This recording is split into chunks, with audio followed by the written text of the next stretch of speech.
decided last winter to heal from an abortion I chose over 24 years ago, I had no idea what God had in store for me. I embarked on a difficult journey of opening old wounds.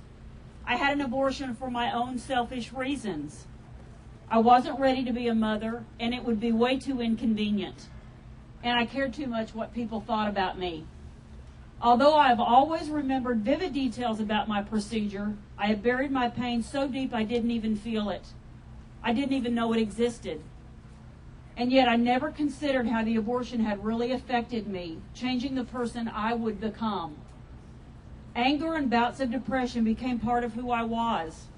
I became a controlling and manipulative person. The only emotion I did feel back then was nervousness, a fear of the unknown. After the abortion, a wave of relief came over me. My problem was over. I had no more worries. So hard work was required for me to be healed, forgiven, and set free.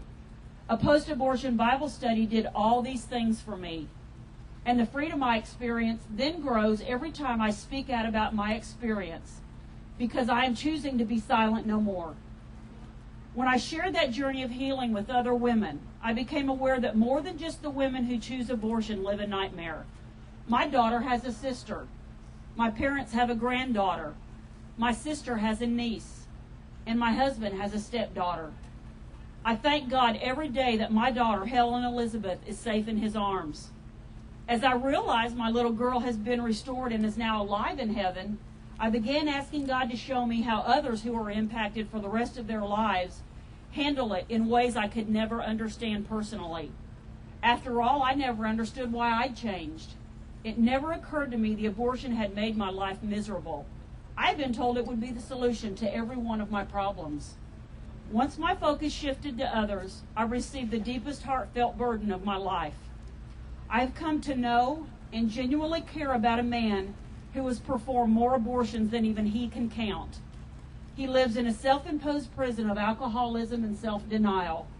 The demons that reside in him are not willing to give up without a fight.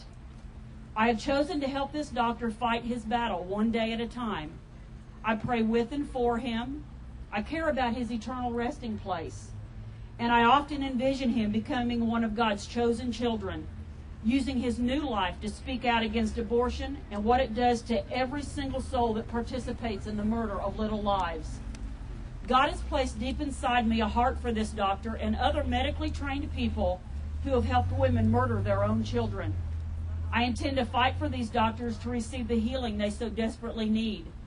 My determination to be a visible and vital part of the work of ending abortion is not just for the lives of the women who are forever changed. I will support the healing of every person who has been tormented and tortured for their role in this epidemic of infanticide. If you are a woman who has experienced abortion, a doctor has participated in your abortion. These men and women need our prayers. They need our love. They need us to reach out our hands and encourage them to heal from the wounds they may not ever even see or feel on the surface.